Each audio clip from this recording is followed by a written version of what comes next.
Hola chicos del bachillerato, mi nombre es Walter Vega y en este video vamos a hablar sobre física atómica y nuclear en la parte de radioactividad. Esto de aquí es una parte uno de radioactividad donde vamos a hablar del átomo y donde nos dice lo siguiente: ¿cuál de las siguientes alternativas corresponde al número de protones y neutrones en el núcleo de carbono 14?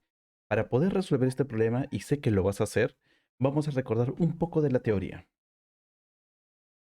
Todo elemento se va a escribir de la siguiente manera. Primero, debemos saber de que todo elemento está compuesto por protones. En su núcleo tenemos protones y neutrones, y alrededor de él, según la teoría atómica, tenemos a electrones moviéndose en ciertas órbitas. Aquí tenemos la órbita de n igual a 1, n igual a 2, n igual a 3, así que en cada órbita debe haber una cierta cantidad de electrones. Ahora, ¿cómo lo vamos a escribir? Para todos los elementos los vamos a escribir así. X va a representar el símbolo del elemento, A representa la masa nuclear o simplemente la masa atómica, y aquí Z representa el número atómico. Estas dos cantidades, A y Z, nos van a dar cierta información. A nos va a dar la masa atómica, que está relacionado a la cantidad de protones, que sería Z, más la cantidad de neutrones. Entonces, el número de neutrones más el número de protones te debe dar el número de masa. Esto es el número de protones y esto de aquí es el número de neutrones. Y con esto resolvamos entonces este problema. En este caso tenemos al elemento 14,6, que es el carbono 14,6, de los cuales nosotros podemos decir lo siguiente. De esto, de este elemento podemos encontrar tres cosas importantes. El número de masa vale 14, el número de protones vale 6, entonces colocamos aquí esos datos. A es igual a 14, el número de protones, que lo voy a colocar así, o simplemente Z, vale 6, por lo tanto, el número de neutrones debe ser igual a 8, porque recuerda de que la suma de n con p siempre te debe dar A. Y esto nos da que la clave sería la B. Pasamos a la siguiente pregunta. Problema número 2. ¿Qué enunciado sobre las partículas alfa, beta y la radiación gamma es verdadero? Bien, antes de observar y leer todas las alternativas, debemos saber que las partículas alfa, beta y gamma son estudiados por la parte de radioactividad. Uno de los personajes importantes de la radioactividad, o la que inicia esta parte, es Becquerel. Luego, María y Pierre Curie también hacen investigación sobre esta parte de la radioactividad, y finalmente tenemos a Rutherford, que él va a experimentar y a descubrir todas estas partículas que estamos hablando. Entonces, definamos, luego de haber dicho un poco de historia, definamos qué es la radioactividad. La radioactividad, también conocido como decaimiento o desintegración, es un proceso en el que se libera espontáneamente una gran cantidad de partículas y energía. Muy bien, pero esto solamente es debido a que tenemos un núcleo inestable. Si yo tengo el núcleo de un átomo que está inestable, o mejor dicho, un núcleo radiactivo, esa inestabilidad tiene que bueno, lo que busca el átomo es ser estable, y para eso lo que él va a realizar es que este núcleo radiactivo libera una cierta cantidad de energía y partículas, que nosotros le vamos a llamar a todos ellos, a ese conjunto de energía con partículas, le llamamos radiación. Entonces, cuando un átomo inestable libera energía como partículas, diremos de que ya tenemos un átomo estable. Ahora, ¿quiénes pueden ser estas partículas? En el caso de los elementos radiactivos como el uranio, el radio, el polonio, pueden ser partículas alfa, beta y gamma. Rutherford tomó una pequeña cantidad de un material radiactivo y lo encerró en bueno, aquí lo encerró en una caja y dejó un pequeño agujero. A través de este agujero salió radiación, y esa radiación emitida lo colocó, bueno, y lo hizo pasar a través de un campo eléctrico, porque aquí tenemos una placa positiva y tenemos una placa negativa. Este hecho lo hizo para poder estudiar el comportamiento de esa radiación. qué tipo de elementos habían dentro de esa radiación. Y lo que él suponía era lo siguiente, que el campo eléctrico afecta siempre a las partículas cargadas.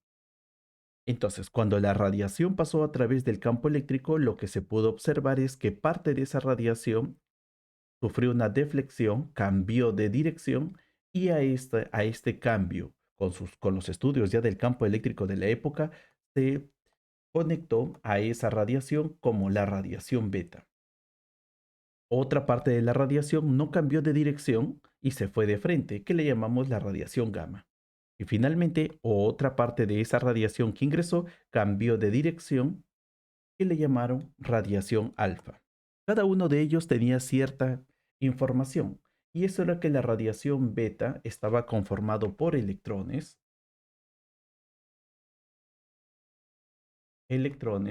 y su velocidad, la velocidad de ese electrón, era aproximadamente 270.000 kilómetros por segundo, una velocidad bastante alta.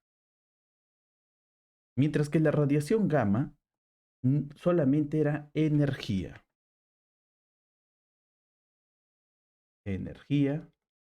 y su velocidad era igual a la velocidad de la luz, aproximadamente 300.000 kilómetros segundo a la menos uno. Finalmente, la partícula alfa eran átomos de helio, o mejor dicho, núcleos de helio, que le vamos a llamar núcleo de helio 4,2, pero ellas eran bastante lentas, no tenían tanta velocidad como la radiación beta y la gamma, y su valor aproximadamente 20.000 kilómetros segundo a la menos uno. Y si lo vamos a colocar en orden de tamaño, el átomo de helio, el átomo de helio ionizado era de este tamaño. Vamos a colocar dos cargas positivas y dos neutrones. El beta era solamente un electrón, pequeñísimo. Así que el tamaño del átomo de helio 4,2 era muy grande comparado al de un electrón. Muy bien. Esto mismo que se encontró al momento de colocar un campo eléctrico se hizo, Rutherford hace pasar a esa misma radiación, lo hace pasar a través de un campo magnético. Y cuando lo pasa a través de un campo magnético, ya sabemos de que los campos magnéticos siempre salen desde el norte y se dirigen hacia el sur. Y al momento de que esta radiación pasa a través del campo magnético, también sufre una deflexión donde la partícula alfa se va en esta dirección, la partícula alfa se va en otra dirección y la partícula gamma no se ve afectado. Y de esta manera se comprueba que la partícula alfa debe tener una carga positiva, la partícula beta debe tener una carga negativa y la partícula gamma no tiene carga, solamente es energía.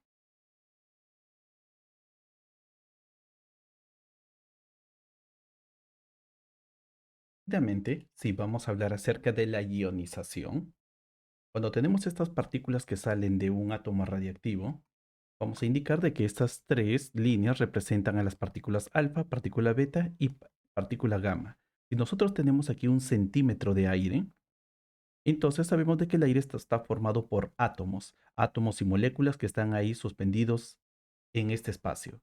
Cuando la partícula alfa pasa a través de este espacio de aire, él va a quedar ionizado. Y al momento de ionizarlo, nosotros vamos a indicar de que la cantidad de iones que nosotros podemos obtener para esa cantidad de aire debe ser aproximadamente de 50.000 a 100.000 cationes.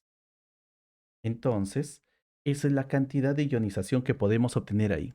Si hacemos el mismo experimento para las partículas beta, entonces las partículas beta en ese mismo espacio, también al momento de atravesar esa región del aire, vamos a ver de que aquí la cantidad de átomos ionizados, o mejor dicho, átomos que han perdido o ganado electrones, en este caso han perdido electrones, son entre 100 y 500 átomos, que ahora serán cationes, de 100 a 500 cationes, mientras que aquí es de 50.000 a 100.000 cationes. Mientras que para las partículas gamma, o mejor dicho, para la radiación gamma, que también va a pasar a través de el mismo espacio, nosotros podemos decir de que para ellos, la ionización para un centímetro de aire, la ionización debe ser entre 10 y 50 cationes. Eso quiere decir de que el poder de ionización para el átomo de bueno, para la radiación alfa es mucho mayor que para la radiación beta como comparado para la radiación gamma. Y eso se debe al tamaño, especialmente al tamaño que tiene las partículas alfa que son muy, pero muy grandes comparado a los de beta, que son pequeñísimos, y el de gamma, que solamente es radiación. Entonces, eso sería un indicador acerca de la ionización. En el caso del poder de penetración de estas radiaciones, vamos a ver el siguiente gráfico, en donde podemos observar de que aquí el núcleo de helio puede ir viajando, pero solamente puede viajar pequeñas distancias, porque es un núcleo bastante pesado y como se va a ionizar muy rápido, entonces el poder de penetración de él solamente puede atravesar, bueno, no puede ni siquiera atravesar pequeños papeles. 5 centímetros de distancia llega y cuando tú colocas una barrera de un papel aquí, no lo puede atravesar. Entonces, el sensor de Geiger, él no va a poder medir la cantidad de radiación emitida por, por ese elemento radiactivo que se encuentra por aquí, debido a que aquí hay un papel. Y ese papel no permite que ellos pasen. Pero si colocaríamos para el caso de los electrones un papel, el poder de penetración del electrón pasa el papel y además puede seguir avanzando, pero eso sí, no puede pasar 3 milímetros de aluminio. Si colocas una barrera de 3 milímetros de aluminio y adelante de él colocas el contador Geiger, no lo va a poder contar, porque la radiación beta solamente se quedaría hasta aquí. Ahora, si tenemos los rayos gamma pueden pasar el papel delgado, pueden pasar también los 3 milímetros de aluminio y pueden llegar hasta pasar 3 centímetros de plomo. Hasta aquí. Luego de aquí, si colocamos un contador Geiger, no podrá medir más esta radiación de aquí. Entonces, hemos hablado acerca de las propiedades que tienen la radiación alfa, beta y gamma. Con toda esta información, contestemos la pregunta. Nos dice así, en el vacío, ¿la radiación gamma viaja siempre más rápido que la radiación beta? Verdadero. Siguiente, en el aire, ¿las partículas beta producen más iones por unidad de longitud recorrida que las partículas alfa? Falso. Las partículas alfa tienen más poder de ionización que las partículas beta. Las partículas alfa se emiten siempre, se emiten siempre que se imitan partículas beta. No necesariamente, porque también pueden haber emisión de solamente alfa o solamente beta o solamente gamma. En un campo magnético, las partículas alfa se desvían en la misma dirección y sentido que las partículas beta. Falso. Las partículas alfa y las partículas beta, como ya habíamos indicado, se desvían en en lugares opuestos o en trayectorias opuestas. Así que la única respuesta para esta pregunta sería la A. Pasamos a la siguiente pregunta. En esta siguiente pregunta nos dice así: ¿cuál de los siguientes causa el mayor número de ionizaciones cuando pasa a través de 1 centímetro de aire? La energía total de la ionización es la misma. Entonces, cuál de todas estas partículas causa la mayor cantidad de ionización? ¿Alfa, beta, gamma o rayos X? Piénsalo. Yo sé que tú sabes la respuesta porque te he explicado en el problema anterior de que la respuesta para esta pregunta sería la A, las partículas alfa. Y si has coincidido conmigo, entonces has podido comprender todo lo que te he explicado en el video anterior, bueno, en la pregunta anterior. Y si no, por favor retrocede y revisa nuevamente esa teoría.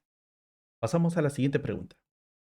En esta pregunta nos dice así: un protón, un electrón y una partícula alfa están en reposo. ¿Qué partícula tiene la menor relación de carga, masa, y qué partícula tiene la mayor relación carga-masa?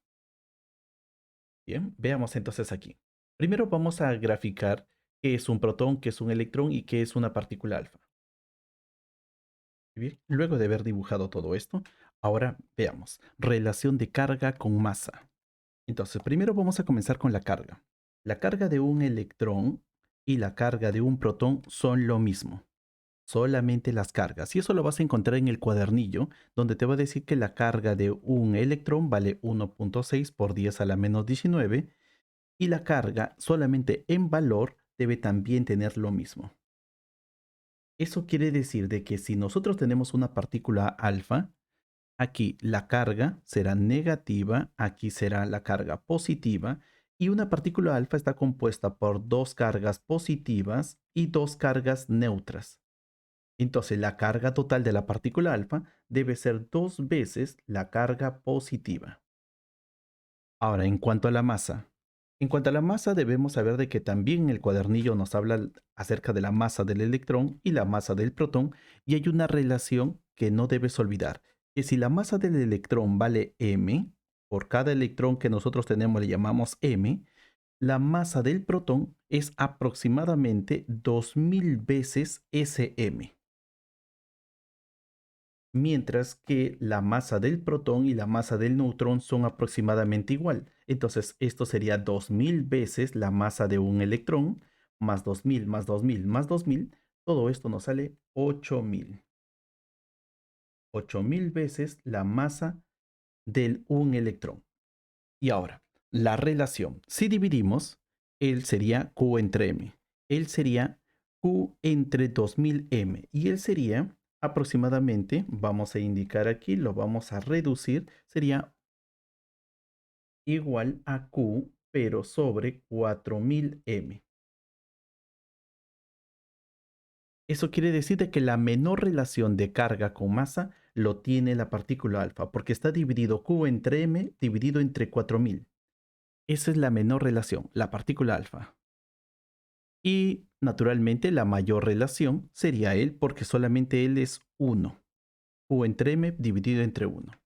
Así que la alternativa para esta pregunta sería la A. Pasamos a la siguiente pregunta. En esta pregunta nos dice así. El gráfico muestra la variación del número de neutrones con el número atómico Z para núcleos estables. Se utiliza la misma escala donde los ejes, el eje vertical serían los neutrones y el eje horizontal sería Z. ¿Qué información se puede inferir del gráfico? Muy bien, nos van a hablar de este tipo de gráfico y en el tema del bachillerato debemos recordar lo siguiente que hemos llamado que un núcleo radiactivo, para que se torne estable, tiene que liberar energía y también partículas. Pero lo que no hemos hablado es por qué un núcleo es radiactivo o por qué un núcleo es inestable. Entonces ahora vamos a explicar eso. Un núcleo debe ser inestable por la siguiente situación. En el núcleo tenemos cargas positivas, como habíamos indicado, cargas positivas que se le van a llamar los protones y también tenemos cargas neutras que son los neutrones. Pero lo que se habían preguntado en esa época era, pero si hay cargas positivas, ¿por qué no se repelen y el núcleo se destruye? Así que se descubrió de que también debería existir una fuerza de atracción nuclear que sea igual de fuerte que la fuerza de repulsión. Entonces, llamamos núcleo estable cuando la fuerza de repulsión entre las cargas positivas o entre los protones es igual a la fuerza de atracción nuclear. Cuando los dos son iguales, ya tenemos una estabilidad. Pero cuando la fuerza de repulsión es mayor que la fuerza nuclear fuerte, entonces diremos de que tenemos un núcleo radiactivo. Y ese núcleo radiactivo, para que se convierta o para que se transforme en un núcleo estable, debemos tener aquí esta radiación. Pero hasta esa época se habían descubierto muchos átomos. Átomos como el helio, el hidrógeno, el sodio, el fósforo, el calcio, y tendríamos que averiguar si estos núcleos son radiactivos o si son ya núcleos estables. Para eso se buscó, se buscó analizar cada uno de ellos y se encontró lo siguiente, que cuando teníamos átomos con el Z menor que 20, siempre que el Z sea menor que 20, menor o igual que 20, entonces se encontró que para esta relación del Z menor que 20, lo que se va a obtener es lo siguiente. Se va a obtener estabilidad siempre y cuando si el número de neutrones dividido entre el número atómico te sale igual a 1. Entonces, para todos los zetas que son menores que 20, si los átomos cumplen esta relación de n entre z es igual a 1, diremos que es estable. Entonces, al momento de dibujar todos los átomos estables, se vio que se obtuvo toda esta línea de estabilidad. Primero, hasta el z igual a 20, entonces voy a dibujar aquí esa línea. Hasta el z igual a 20, se obtuvo los primeros átomos estables. Y eso quiere decir de que aquí tenía un ángulo. Y como el n es igual al z, este ángulo vale 45 grados. Y todos estos átomos eran estables. A partir de 20 hacia adelante, la estabilidad ya dependía de otro factor. Y ese factor lo vamos a indicar aquí. Es hasta el número 82. Hasta el 82. Cuando el z vale 82, hasta por aquí, entonces cuando el z vale 82 y en este caso solamente cuando el z vale 82 vamos a tener otra relación de estabilidad. Bueno, cuando es mayor que 20, aquí no olvidemos, cuando el z es mayor que 20 pero menor o igual que 82. Entonces, el núcleo, el núcleo que nosotros vamos a analizar se vuelve inestable, pero solamente aquellos que cumplen la siguiente relación, que n entre z sea mayor que 1, pero menor o igual que 1.5, todos aquellos átomos que que se encuentran dentro de esta relación entre el número de neutrones y el número de protones, entonces diremos de que es un átomo estable. Eso quiere decir de que esta curva que nosotros tenemos son aquellos átomos que son todavía estables. Pero si superan el Z82, si superan todo lo que se viene aquí en adelante, son inestables. Esto sería la relación que nosotros debemos tomar siempre presente. Siempre presente. Entonces respondamos la pregunta. ¿Qué información puede inferirse del gráfico? Primero, debemos inferir que del gráfico desde aquí hasta el z igual a 20 es estable. Solamente hasta el z igual a 20. Y luego hasta el z igual a 82 es estable. La relación sería que aquí el n es igual al z. Cuando el n es igual al z es estable. Y luego de eso, aquí nosotros podemos decir de que el n entre z debe ser mayor que 1, pero menor que 1.5. Ahora, dice, para los núcleos estables con z alto, n es mayor que z. Sí, para n alto que estaría aquí, en esta región de aquí, los n tienen que ser mayor que los z. Así que esto de aquí es verdadero. Siguiente, para núcleos estables con z pequeño, con z menores que 20 deben ser iguales, también verdadero. ¿Todos los núcleos estables tienen más neutrones que protones? Falso. ¿Todos los núcleos estables tienen más neutrones que protones? No, pueden tener iguales, como en este caso. Así que la alternativa para aquí sería la 1 y la 2. Solo 1 y 2. Y esto sería la respuesta. En este problema nos dice así. Un núcleo de un isótopo de platino 238 decae en un núcleo de uranio por una emisión de una partícula alfa. ¿Cuál es el número del nucleón del núcleo de uranio? Muy bien, entonces hablamos del decaimiento. Si hablamos de decaimiento estamos hablando de radioactividad y para eso debemos recordar de que todo núcleo radiactivo debe liberar energía, mejor dicho, debe liberar radiación para que se convierta en un núcleo estable. Y aquí tenemos lo que vamos a indicar. Tipo. El tipo de decaimiento le vamos a llamar decaimiento alfa. A partir de este tipo de decaimiento debemos imaginar qué es lo que pasa en la reacción. Y para esto tenemos una ecuación nuclear. Primero tenemos un átomo principal, un átomo inestable, que sería el caso del polonio 238. Entonces vamos a escribir la ecuación. Plutonio 238.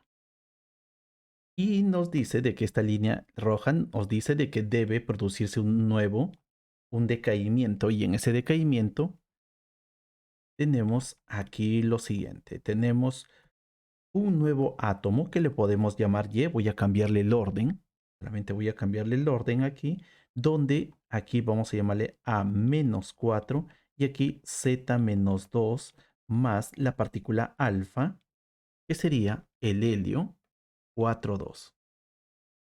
Entonces, esto quiere decir lo siguiente. Si no lo hubiéramos llamado A-4 y Z-4, simplemente lo hubiéramos colocado así. Lo hubiéramos colocado como, vamos a llamarle así, un A1 y aquí un Z1. Entonces, lo que nosotros debemos indicar aquí es lo siguiente. En toda ecuación radiactiva, este átomo inestable va a liberar un átomo, bueno, una partícula alfa que está aquí, y luego de eso, luego de quitar esa partícula alfa, tendremos el átomo estable. ¿Qué es lo que debe suceder? Los cambios que se deben producir es que con la masa nuclear, o mejor dicho, también el número de nucleones, que sería A, él debe de caer. Esto de aquí debe de caer en 4, mientras que el Z también debe de caer en 2. Ahora, para poder lograr eso, nosotros debemos saber de que hay una regla y esa regla se le llama la conservación de la masa. En otras palabras, esta reacción rápidamente nosotros lo vamos a indicar así. Simplemente esto de aquí lo vamos a desarrollar, cosa que en los siguientes problemas voy a indicarles a qué se debe esa ley de conservaciones. Entonces decimos que las letras A o las masas del núcleo, siempre lo que había antes y lo que hay después deben ser iguales. En otras palabras, 238 debe ser igual a A1 más 4. Y si este 4 lo paso al otro lado, tendríamos 234. Eso sería la masa nuclear. Entonces, la respuesta para este problema sería la A. O también, otra manera bastante rápida, si tienes un decaimiento alfa, simplemente a la réstale 4 y al Z que tienes aquí, réstale 2. Bien, eso lo vamos a ver como regla práctica después para poderlo hacer más rápido. Pasamos a la siguiente pregunta. En esta pregunta nos dice así, tenemos una reacción nuclear y nuevamente palabra clave reacción nuclear en el núcleo va a ser inestable y al momento de ser inestable tenemos la ecuación de la inestabilidad. Tenemos que el torio 231 es inestable y va a tener un decaimiento.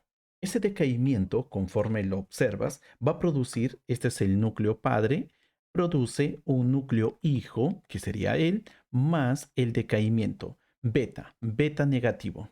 Y tenemos aquí un X.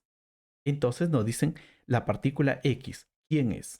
Tenemos un decaimiento beta. Entonces, por el hecho de que nosotros sabemos de que hay partículas beta, a eso le vamos a llamar decaimiento beta. Puede haber decaimiento alfa, puede haber decaimiento gamma. En este caso estamos en el decaimiento beta. ¿Qué debemos saber de un decaimiento beta? Y aquí tenemos la reacción del decaimiento beta. Si tengo un núcleo principal, un núcleo padre, que le podemos llamar X, A de Z, y tengo que al momento de volverse estable, este núcleo va a liberar radiación y esa radiación lo convierte en un núcleo hijo, donde aquí le vamos a llamar Y, aquí va a ser A y aquí Z más 1. Vamos a tener aquí a un electrón que le llamamos beta negativo, pero aquí debemos agregarle esta partícula. ¿Quién es esta partícula? Y eso es lo que nosotros ahora vamos a buscar, las características de esa partícula. Para eso vamos a tomar la ecuación y decir de que esto es el torio 231 y vamos a balancear. Aquí tenemos al protactium 231. Aquí vale 91 más el beta. Siempre la emisión de la partícula beta tiene también su carga. Aquí vamos a colocarle 0, mientras que la carga debe ser -1 más. Y tenemos aquí el X, que debemos averiguar aquí cuánto vale su A y cuánto vale su Z. Ahora, para que esta reacción nuclear sea estable, para que esto de aquí pueda cumplirse, entonces debemos decir lo siguiente, que toda la masa nuclear que tenemos al inicio debe conservarse también al final. Eso quiere decir de que esta cantidad más esta cantidad más esta cantidad, ellos deben ser iguales. Así que nosotros rápidamente podemos colocar esto. 231 debe ser igual a 231 más 0 más A. De esto nos sale que el valor de A debe ser igual a 2 a 0. Ya tenemos el valor de A.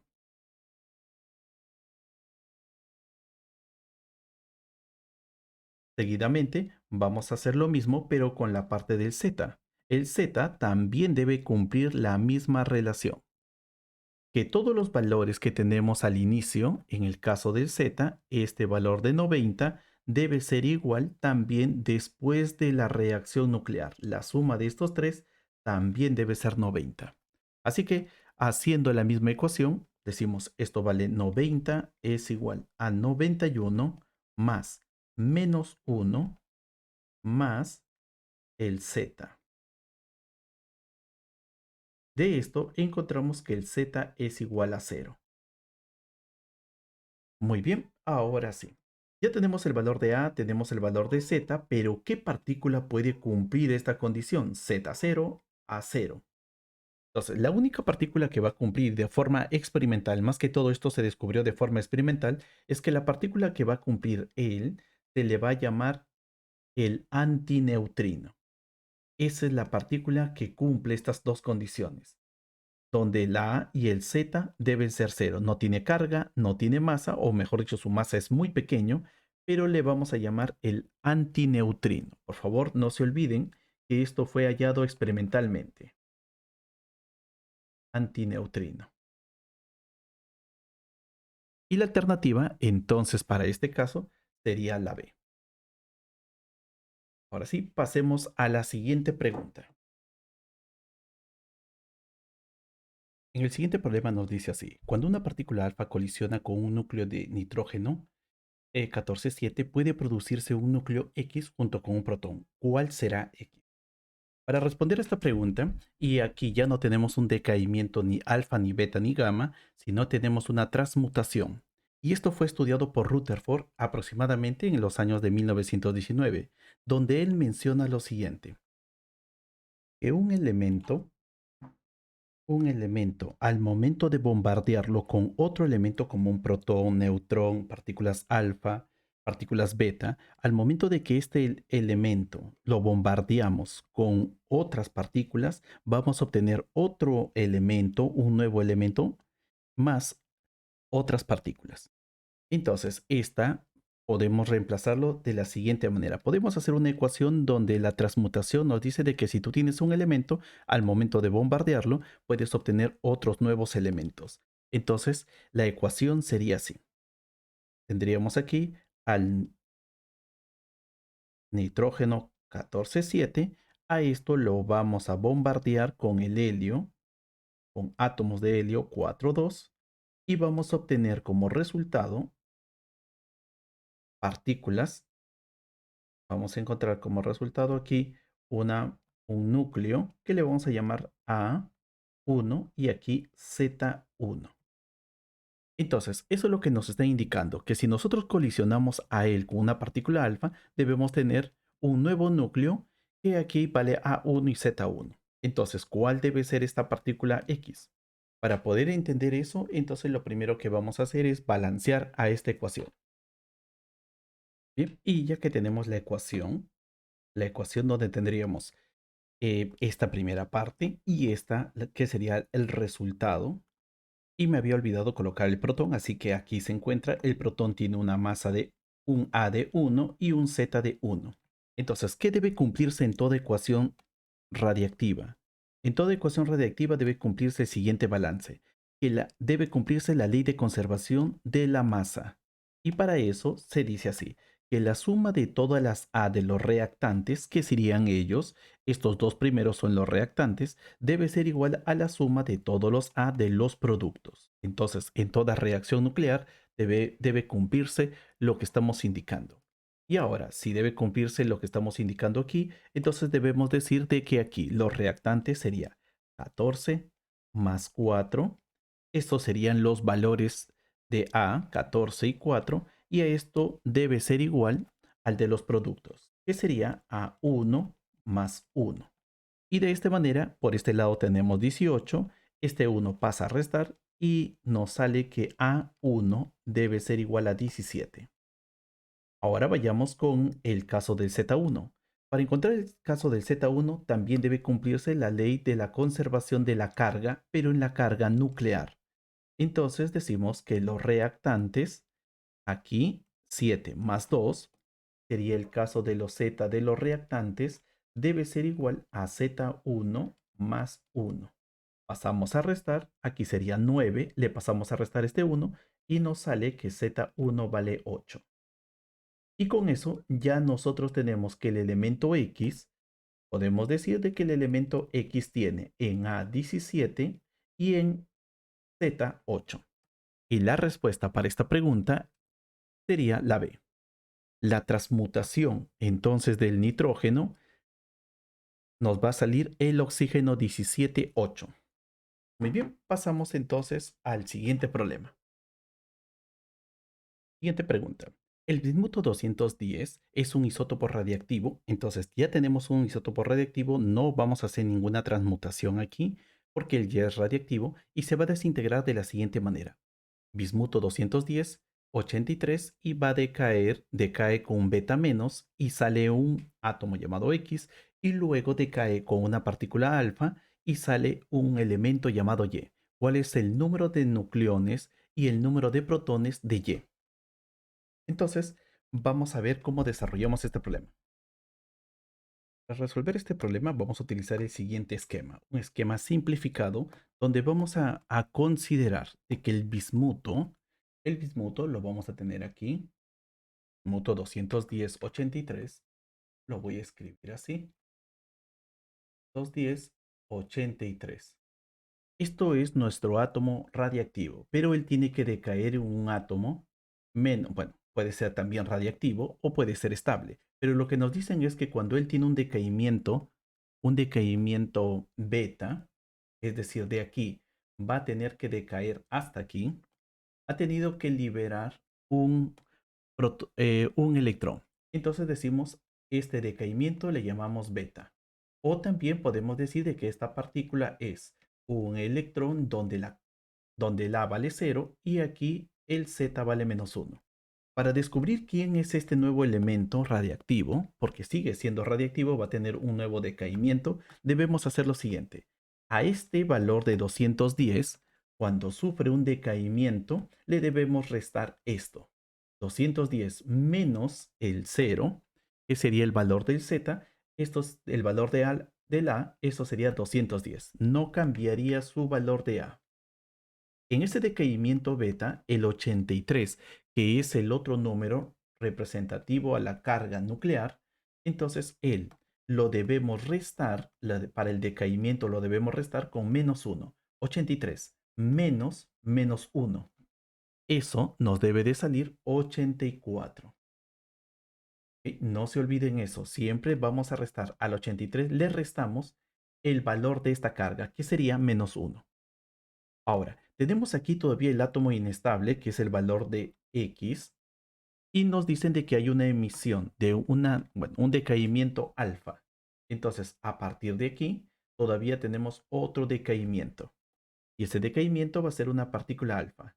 Pero las partículas alfa van a estar formadas de la siguiente manera. Ella también se puede escribir como el helio 4,2, un núcleo 4,2. Y hacemos lo mismo que hemos hecho aquí. A la letra A de este nuevo elemento le vamos a restar este 4. Entonces aquí le restamos el 4 y tendríamos 210 menos 4 sería 206. El elemento Y sería 206 en la masa nuclear. Ahora, en el caso del 84, al 84 le debemos restar 2. Entonces, el menos 2 sería 82. Y así obtenemos que el elemento Y, luego de haber decaído, el bismuto decayó, tuvo una desintegración beta y luego seguidamente tuvo una desintegración alfa, tenemos que el elemento Y vale 206,82. Así que la respuesta aquí sería la B. El número de neutrones, el número de nucleones, 206, y el número de protones, que sería el Z, sería 82. Muy bien, ahora sí pasamos al último problema. En este problema nos dice así, el elemento X se desintegra a través de una serie de emisiones. Hay una serie de emisiones como en el caso del problema anterior. Serie de emisiones de partícula alfa y beta menos. ¿Qué serie de emisiones produce como resultado un isótopo X? Entonces aquí hay una condición. Si tú tienes un elemento X, debes obtener un isótopo de X. Y si hablamos de un isótopo de X, estamos refiriéndonos a que el número atómico no va a cambiar. En otras palabras, el Z debe ser el mismo. Entonces, realicemos nuestro diagrama, un diagrama de emisiones sucesivas. Entonces, al igual que en el caso anterior, voy a trazar una línea horizontal donde se encuentra nuestro primer elemento, el elemento X, con la masa nuclear o el número de nucleones A, y aquí el número atómico Z, y aquí va a seguir un decaimiento sucesivo. Primero, dice que hay emisiones de las partículas alfa. Entonces, vamos a tener un decaimiento alfa aquí. Y ese decaimiento alfa, nosotros vamos a indicar de que ese alfa debe ser 4,2. Entonces, a este A le debemos quitar 4, a esta Z le debemos quitar 2. Y así vamos a obtener, si solamente habría un solo decaimiento, si solamente tendríamos una partícula alfa, entonces lo que nosotros vamos a tener aquí es una nueva partícula donde debe ser A menos 4 y aquí debe ser Z menos 2. Y si en el siguiente tenemos una emisión beta, entonces, y aquí vamos a tener una emisión beta. Las emisiones beta también lo podemos indicar de esta manera, 0 y menos 1.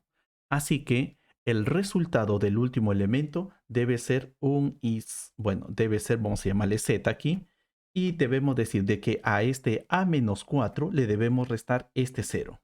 Así que sigue siendo el mismo, A menos 4. Y a este Z menos 1 debe ser igual. A este Z menos 2 diré, Z menos 2 le debes restar esto, menos 1.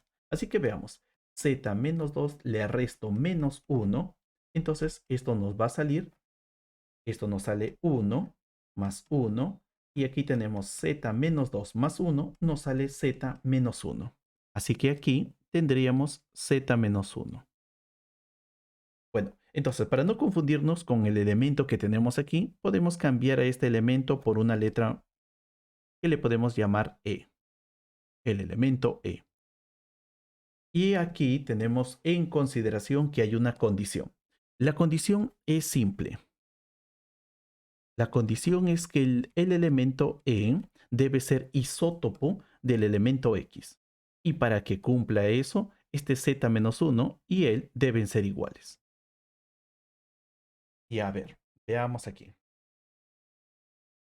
Y si lo observamos cuidadosamente, vamos a decir de que no pueden ser iguales. Este es Z-1 y este es Z. Así que cuando tenemos una emisión alfa y una emisión beta, no tenemos al elemento final, no es isótopo de X. Así que lo que vamos a hacer nosotros es buscar a su isótopo. Y para eso a él le vamos a llamar Z1. Cuando Z1 es igual a Z. Esta es la condición importante. Z1 debe ser igual a Z. Y para ese caso, nosotros debemos indicar aquí lo siguiente.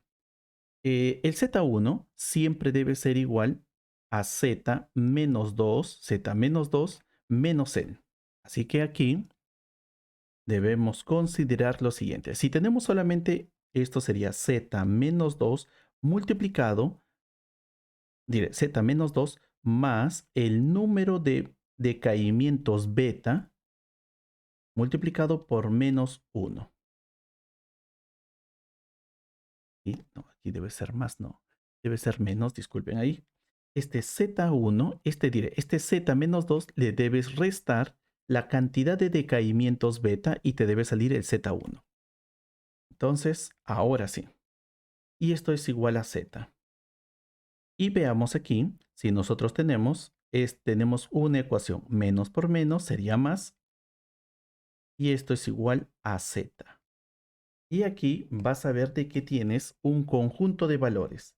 Este Z con este Z se van a eliminar y solamente te quedaría que n debe ser igual a 2. Para que se pueda cumplir esta igualdad, solamente tendríamos que el Z y el Z se eliminan y nosotros vamos a ver lo siguiente. Disculpen la demora, pero veamos aquí. Esto sería así. Z menos 2 más 2 es igual Z menos 2 más n es igual a z. Entonces, esto de aquí sería así. Menos 2 más n es igual a 0 porque este z con este z se van. Este menos 2 pasa al otro lado y tenemos ya la respuesta. La primera posibilidad para que ocurra eso se cumple de esta manera. Cuando tienes una partícula, bueno, tienes un elemento X y se va a liberar una partícula alfa, entonces necesariamente debe haber dos emisiones beta para que ocurra, para que el elemento que salga, para que ese elemento que salga nos va a ser isótopo del primero. Solamente en este caso vamos a tener, cuando hay dos emisiones beta, este n representa la cantidad de emisiones. Entonces, cuando tenemos dos emisiones beta, tenemos un isótopo del elemento X. Así que la forma, bueno, la solución para esto sería así: una partícula alfa y dos beta. Así que la alternativa correcta es la A. Podríamos analizar también otras posibilidades. ¿Y qué pasa si tuviéramos dos alfa? Entonces veamos esa otra posibilidad. La siguiente posibilidad es cuando tengamos dos emisiones alfa sucesivas. Entonces vamos a tener una emisión alfa, otra emisión alfa, que ya sabes que es 4,2 por aquí y aquí también vale 4,2. Eso quiere decir de que hemos perdido. Tendríamos que restar en esas dos emisiones alfa sucesivas. Aquí tendríamos 4,2 y aquí también tendríamos 4,2. Así que sería A menos 4, tendríamos que el valor para este elemento sería A menos 8. En el caso para el Z sería Z menos 4, Z menos 2, menos 2. Entonces aquí tendríamos Z menos 4. Y en esta ocasión, para que aquí tengamos Z, porque es lo que buscamos, el isótopo, entonces tenemos que ver aquí que el Z ha sido quitado con menos 4. ¿Cuántas emisiones beta le tenemos que colocar para obtener solamente Z? Entonces, en el caso anterior teníamos 2 y tendríamos 2 emisiones beta. Ahora tenemos 4. Así que cuando le colocamos una emisión sería Z menos 4, le quitamos menos 1, te sería Z menos 3. Así que aquí vamos a tener 4 emisiones.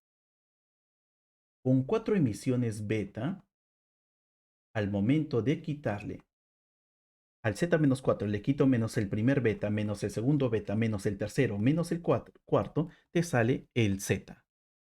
Solamente Z. Entonces ahí tendríamos un isótopo del elemento X. Entonces en este caso tendríamos dos emisiones alfa y 4 emisiones beta. Cosa que aquí no hay una alternativa para esos dos casos. Así que la única alternativa sería la A. Bueno chicos, espero que les haya gustado toda esta solución de reacciones nucleares y nuestro siguiente video será acerca de radioactividad pero con relación a la vida media. Nos estamos viendo, cuídense mucho.